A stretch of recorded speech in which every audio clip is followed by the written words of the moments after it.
로마서 16장에서 바울은 장장 베베, 브리스가, 아굴라를 포함해서 36명이나 되는 이름들을 일일이 거론하면서 무난하라, 그 다음에 특별히 안드로니고와 유니아 부부는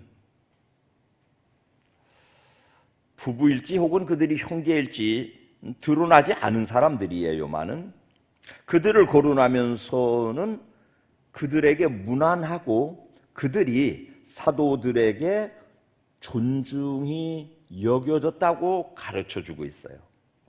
물론 이 안드로니고나 유니아 같은 사람들의 삶은 이 로마서 16장에만 딱 나와요. 어디도 나오지 않는 이름이니까 누군지 잘 알 수 없어요. 행적도 잘 알 수 없어요. 그런데 남겨진 그 이름을 향하여서는 무난하고 존중하도록 요청하고 있습니다. 여러분, 남을 존중하고 남을 사랑하는 것은 상대방의 조건을 따른 것이어서는 안 돼요. 남을 사랑하는 기능, 남을 존중할 수 있는 기능은 내 속에 그런 능력이 있는지 그게 중요해요. 여러분 스스로를 존중할 수 있는 능력이 있으시기를 주님 이름으로 축원합니다. 나는 여러 사람을 만나보는데요, 우리 중에 많은 사람들은 자기의 굉장히 존엄하고 존중스러운 가치들을 모르고 살아요. 내가 얼마나 존귀한 존재인지를 스스로 모르고 살아요. 내가 어떤 분들은 참 미인이세요 그러면은 그 말을 농담으로 받아들여요. 정말 객관적으로 봐도 거의 미스 코리아급인 분인데 참 미인이세요 그러면 아유 저는 제가 이쁜 거 절대로 인정 못해요 그래요. 온몸으로 그냥 뭐 한국 사람이 타고난 겸양의 마음으로 하는 게 아니라 온몸으로 그 말을 수용을 못해요. 그러니까 자기 자신을 존중하는 훈련이 안 돼서 그래요. 우리 공교육 시스템에서 자꾸 잘 못하는 부분만 지적받고 자라서 그래요. 이거 못하면 저거 잘하는 거거든요. 인간은 총화가 점수가 똑같아요. 전부 총점을 내면 똑같아요. 근데 모자라는 부분만 자꾸 평균치 이상으로 끌어올리려니까는 사람을 닥달하는 환경이 되고 말았습니다. 평균 점수를 올려야 좋은 대학 가니까 타고나기를 수학을 죽어도 못하는 사람이 수학을 평균 점수 올리다 보니까 국어가 오히려 떨어지는 망조로 가고 있습니다. 성경 본문에 나온 말들은 굉장히 중요한 뜻들을 가지고 있으니까 가끔 이제 그 본문들을 설명해 드리는데요. 무난하라라고 하는 이 성경의 표현은 환영하고 존중이 여겨서 받아들여 주세요. 그 다음에 존중이 여겨졌다 그 말은 그 사람이 인정받았다, 유명해졌다 그런 뜻이에요. 그 교회와 성도는 다른 사람이 어떻게 생겼든지 내 자신이 그를 무난할 수 있고 그를 존중히 여길 수 있는 능력을 가진 사람들로 나를 만들어가는 거예요. 그 출발점이 뭐냐? 나를 귀하게 여기는 훈련되어야 돼요. 내가 왜 귀한지는 이제 마지막에 다시 말씀드릴게요. 그냥 외워놔두시기 바랍니다. 나는 존귀한 사람입니다. 진짜로요? 진짜로요? 하고 한 번 더 다가가서 그냥 시키니까 했지 뭐 사실은 이러신다고 우리 식구들이 다 대부분 그러신다고. 내가 내 스스로가 존귀한 신분인 것을 여러분 자신에게 고백하세요. 그리고 그 고백이 받아들여지면 남을 향해서 내외간에도 사랑만 고백하지 말고 나는 당신을 중심으로 존중합니다. 그렇게 고백해 보시기 바랍니다. 사랑하는 여러분, 교회 안에서 남의 약점을 보는 눈이 열리거든 전적으로 마귀의 시각인 것을 깨달으시기를 주님의 이름으로 축원합니다. 남의 약점, 남의 결점, 남의 못하는 점이 눈에 띄면 그럼 마귀가 주는 시선이에요. 반대로 하나님의 영이 임재하시면 다른 성도의 나와 다른 은사에서 비롯되는 그의 강점을 발견할 수 있게 돼요. 우리 복된 가족들 모두의 눈이 복되어서 다른 사람을 긍정적으로 바라보는 은사를 구별하는 영안이 열리시기를 예수님의 이름으로 축원합니다. 축원합니다. 근데 교회에 오면은 자기가 가진 강점을 잘 사용하도록 은사라는 말을 해요. 은사를 개발하는 노력은 즐겁습니다. 제 주변에요, 별하별 재주를 가진 분들이 많아요. 나는 도저히 해낼 수 없는 일인데 이 A라는 사람은 그 일을 잘해요. 나는 죽어도 하기 싫은 일을 이만저만 그 형님 알았어요. 얘기해봐요. 알았어. 막 기가 막히게 해내. 잠도 안 자고 해줘. 내 일인데 지 일을 맡아가지고. 왜 그런가 보니까 그 사람은 그 일할 때 행복하대요. 즐겁대요. 기쁘대요. 그런 거 있잖아요, 여러분. 뭘 일하면 기쁘세요? 이런 뭔 일하면 즐거우세요? 교회 오면 그거 하래요. 근데 은사를 따라서 주의 일을 하래요. 어떤 분은 노래를 잘하지는 못하는데 노래하는 걸 너무너무 좋아. 그럼 성가대 해요. 까짓 놈이고. 찬송할 때 행복하고 찬송할 때 즐겁고 그러면 그 일 하라고 교회는 은사를 개발하도록 가르칩니다. 그 길로 끝까지 매진하는 사람들은 튼실한 결실을 봅니다. 옛날에는 야구 선수들도 전부 대학을 졸업한 다음에 프로팀에 갔거든요. 근데 요즘은요, 고등학교 졸업하고 바로 프로팀으로 가는 굉장히 잘한 일이라고 생각해요. 야구를 하는데 무슨 대학에 가서 공부할 필요가 있어요. 야구를 그냥 막 내질러 가야지 세계적인 선수들이 되지 않겠어요. 기왕에 좋아하고 기왕에 잘해서 야구를 선택했다면은 그냥 집중해서 그거 하라는 거예요. 야구 선수한테 수학 가르칠 일 없다는 거죠. 하나님은 사람마다 마땅한 재능을 주셨어요. 공부 잘하는 사람, 운동 잘하는 사람, 기도 많이 하는 성도, 찬양이 기쁨이 있는 성도, 봉사할 때 남몰래 희열 있는 성도 다 있어요. 각자 그 특징, 은사를 따라서 일하면 보람 있고 행복이 있어요. 또 어떤 친구는 뭘 부탁하면 밤이 꼬박 새도록 그 일을 해준다니까요. 저는 글 쓰는 은사를 조금 타고났고 공부도 많이 했어요. 그 어떤 분들이 뭔 글을 좀 쓰면 제게 보내와요. 이제 귀찮아, 하도 많이 보내오니까. 이걸 좀 봐줘요. 그러면은 빨리도 봐줘요.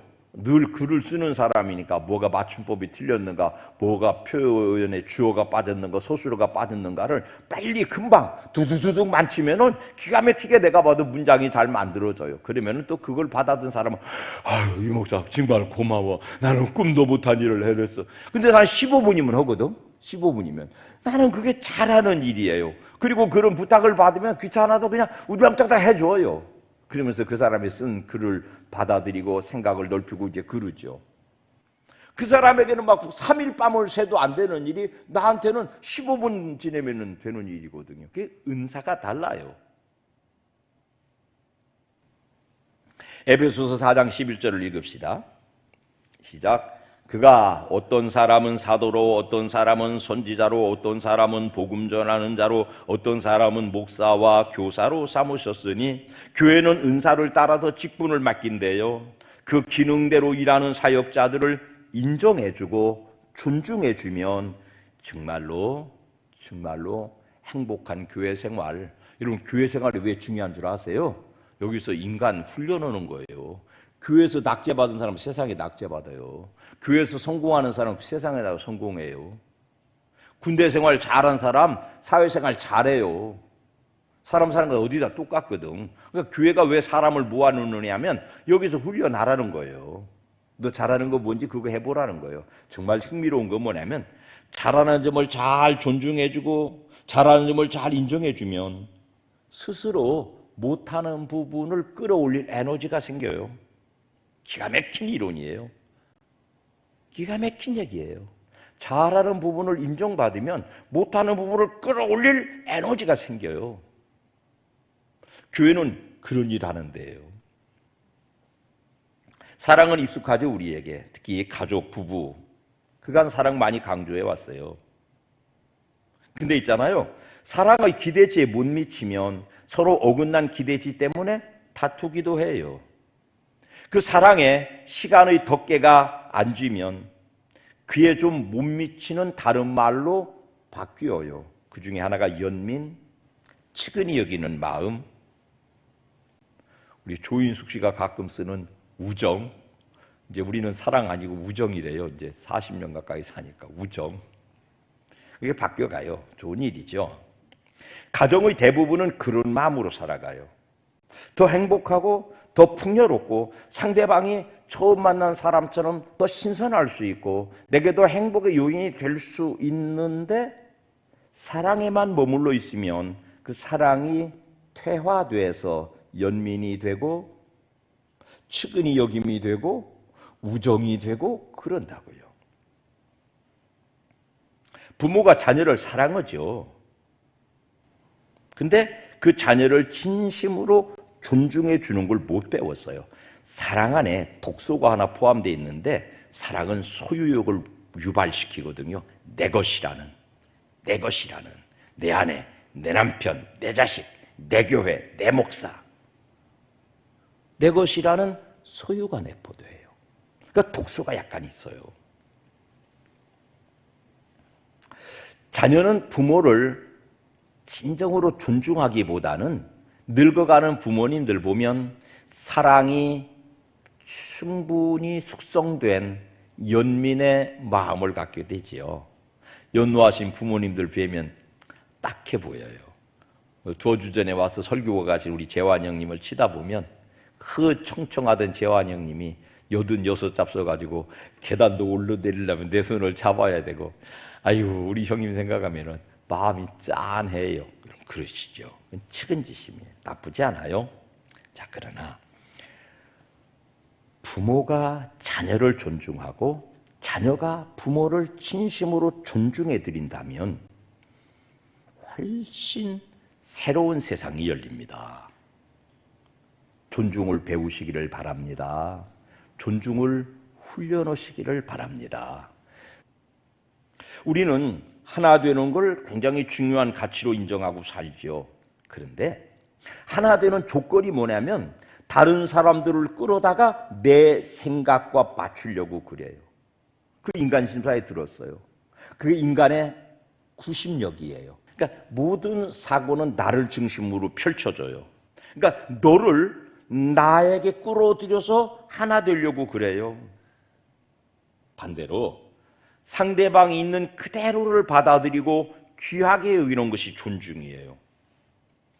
상대방의 생각, 판단, 언행, 심사를 있는 그대로 두고 그거를 인정해주고 가치 있게 여겨주는 것을 존중이라고 부르는데 그 굉장히 귀중하고 차원 높은 가치인데 전혀 우리에게 훈련할 기회가 없었어요. 그래서 우리는 존중하는 일에 낯설어합니다. 가장 존중이 어려운 대상은 가족이고요. 그 중에서도 부부입니다. 그런데 여러분 다시 정의해드리면 사랑을 넘어서는 게 존중이에요. 정작 의미 있는 삶은 이 존중에서 비롯된다는 사실을 2024년 5월 달에 좀 배워나갑시다. 그리고 5월의 예배 주제를 존중 그렇게 정해보았어요. 가정의 달에 가족부터 사람, 타인을 존중하는 훈련을 좀 해봅시다.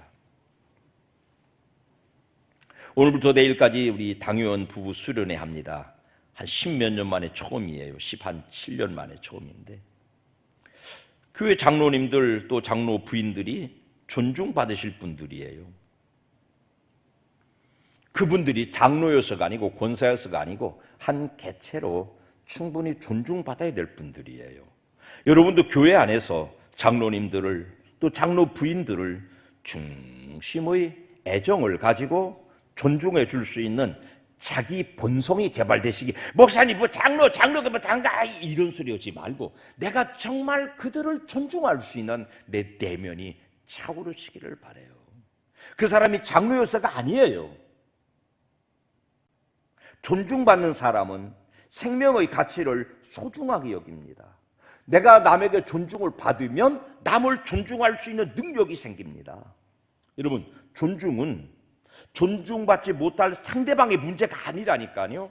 존중할 수 없는 내 능력의 문제예요. 존중이 능력이라니까요. 사람을 존중할 수 있는 게 능력이에요. 나를 먼저 귀하게 여기는 능력이 있어야 비로소 남을 귀하게 여길 수 있다니까요. 여러분 자신을 귀하게 여기도록 주님이 설계하셨고 창조하셨습니다. 여러분, 우리에게 아주 익숙한 말 하나 제가 소개해 드릴게요. 수신 제가 치국 평천하. 아시죠? 무슨 말인지.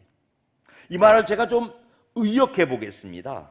나를 존중할 줄 알아야 수신, 나를 존중할 줄 알아야 제가 가정을 존중할 수 있고, 그 다음에 교회와 성도, 나가서 세상의 모든 사람들을 존중해 줄 수 있습니다. 우리 아버지 하나님은 우리의 있는 모습 그대로를 존중하셨습니다. 모자라지요, 왜곡됐지요, 오염됐지요. 있는 그대로 받아들이시고 우리를 있는 그대로 존중하시고 귀하게 여겨주세요. 우리의 그릇된 판단과 우리의 그릇된 실천 의지까지를 존중하시느라고 당신은 그 그릇됨과 오류됨의 그 책임을 십자가에서 치러주시면서까지 저나 여러분의 생각과 판단을 가로막지 않으시고 존중해 주시는 아버지이신 줄로 믿으시기를 축원합니다. 우리를 공교육 시스템에 넣지 않으셨어요. 평균 점수 올려라 그러지 않으셨어요. 살아봐라. 살아보면서 모자라는 것, 왜곡된 것, 책임져야 될 건 내가 책임졌으니까 네가 살아보고 네가 얼마나 귀중한 존재인지를 좀 체험해라. 예수 그리스도 이 메시지를 이 시대에 우리가 들어야 돼요. 살아보세요. 평균적으로 괜찮아요. 다른 거 잘 못해도 괜찮아요. 새벽기도 못 나와도 괜찮아요. 다루는 거 잘하는 거 있잖아요. 살아보세요. 내가 여러분에게 목사로서 여러분의 모자라는 부분, 기도가 모자라면 제가 더 기도할게요. 헌신이 모자라면 제가 더 헌신할게요. 기도가 모자라면 제가 더 할게요. 다른 거 잘하시잖아. 그거 해보셔. 나머지는 내가 책임져 볼게요. 그게 목사의 마음이고 십자가 지시는 예수님 마음이 있었어요. 가정에서요, 자녀들 잘하는 거 발견하시고 존중의 말을 잘 해주세요. 유인종 목사가 이제 어떤 녀석을 하나 입양했어요. 핏덩어리를. 야, 그냥 감추고 네가 낫다고 그래. 아니야 형, 그냥 있는 대로 가르쳐 줄 거야. 요거 철드니까 너는 내가 가슴으로 나 이거 얘기했어요. 근데 이놈이 그림을 기가 막히게 그려요. 아유, 정말로 뭘 묘사해 놓으면 거의 사진 찍어 놓은 것처럼 그려. 여러분, 그림을 잘 그리면 있잖아요. 다른 거, 인지적인 거, 또는 예의 범절, 인간의 기본 정서 이런 거는 좀 무너져요. 화가들은 조금 더 그쪽으로만 개발돼 있거든. 꼴찌를 앓더라고. 야, 그놈은 그쪽으로 키우자. 네 새끼면 내 새끼고 내 새끼면 네 새끼인데 그놈은 그쪽으로 키우자. 여러분, 잘하는 거 있으면 그것만 그냥 몰아가 주세요. 괜찮아요. 안 망가져요. 그리고 다른 사람과 다른 나를 먼저 발견하시고 나와 다른 사람들을 향해서 기본 자세를 잘 가다듬으세요. 그 사람의 나이, 그 사람의 성별, 그 사람의 직업, 그 사람의 학식 이런 거 다 떠나서 정말 중요한 거 가치가 뭐냐면 내 안에 신성이 있잖아요. 내 안에 예수 그리스도 형상이 들었잖아요. 아멘 합시다. 하나님의 형상으로 나를 만드신 거 믿으시지요? 아무리 못난 사람이라도 그 사람 안에도 하나님의 신성, 하나님의 형상이 들었다고요. 그거 잊지 마세요. 한 사람 앞에 무릎 꿇어서 그를 존중한다고 표현하면 그 한 인격체를 향한 것이기 더 훨씬 초월해서 그 속에 들어있는 하나님의 형상이 당신을 이렇게 빚으셨으므로 내가 당신을 존중합니다. 그런 자세거든요. 하나님 말씀 읽어봅시다. 출애굽기 34장 6절 시작. 자비롭고 은혜롭고 노하기를 더디하고 인자와 진실이 많은 하나님이라. 하나님은 스스로를 그렇게 증언하고 계세요. 그 성품을 따라서 인간을 존중하세요. 보세요. 심지어 선악과 금하셨는데 따먹은 인간 그 결정까지를 그들의 판단과 실천을 존중하셨어요. 굉장히 어려운 얘기인데요. 우리 인간을 기계적으로 만들어 놓지 않으셨어요. 스위치 누르면은 그냥 자동으로 움직이게 안 만들어 놓으셨어요. 우리가 판단하도록, 우리가 실천하도록 만들어 놓으셨고, 우리가 그릇된 판단, 그릇된 실천의 책임은 당신이 보장하시는 십자가에서 당신이 책임을 져주심으로 우리의 판단과 생각을 존중해 주시는 분이 하나님이세요. 그 종교가 아니라니까요. 우리는 하나님의 인격적 교제지 우리가 믿는 건 종교가 아니라고요. 지난 금요일 날 설교가 길어질까 봐 고넬료 얘기를 미리 드렸는데요. 로마의 백부장이었어요. 권력자였어요. 그가 지배하고 있는 피지배인 유대인 베드로라는 사람을 자기 집에 초청했습니다. 사도행전 10장 24절 시작. 고넬료가 그의 친척과 가까운 친구들을 모아 기다리더니 마침 베드로가 들어올 때에 고넬료가 맞아 발 앞에 엎드려 절하니. 엎드리는 걸 뭘까요? 문안하는 것이에요. 절하니는 뭐냐면 존중이에요. 압제당하는 민족 유대인을 향하여서 자신을 포기하는 자세로 엎드렸다. 엎드렸다는 것은 상실했다, 포기했다, 잃어버렸다, 넘어뜨렸다 그런 뜻이에요. 절한다고 하는 말은 예배했다, 경배했다, 높였다, 존중했다는, 나를 바닥에 깔아놓고 너를 높였다는 거예요. 왜냐하면 신분으로 보면은 백부장은 이만큼 있고 베드로는 이만큼 있어요. 자, 그런데 그런 이유를 33절에서 설명해요. 시작. 이제 우리는 주께서 당신에게 명하신 모든 것을 듣고자 하여 다 하나님 앞에 있나이다 라는 말로, 그가 한 인격 앞에가 아니라 그 속에 깃들여 있는 하나님의 메시지 앞에 무릎을 꿇었다는 거예요. 모든 사람 속에 하나님의 영상 들었고 모든 사람을 존중하면 그 메시지가 드러나요. 인간은 하나님의 영상으로 만들었거든요. 모든 사람을 진정으로 존중해주면 어린아이로부터 노인에 이르기까지, 무식한 사람으로부터 유식한 사람에 이르기까지, 부자로부터 가난한 사람의 모든 사람을 진심으로 존중해주면, 그 앞에 나를 포기하고 그를 진심으로 높여주면 그 속에 깃들인 하나님의 형상이 드러난다고요. 이게 비밀이에요. 공공연한 비밀이에요. 사람을 귀하게 여기면 그 속에 들어있는 하나님의 선하심과 인자하심과 온유하심과 전능하심과 사랑하심과 하나님의 모든 것이 그를 통해 드러날 수 있어요. 그래서 사람 존중하는 거 배우자는 거예요.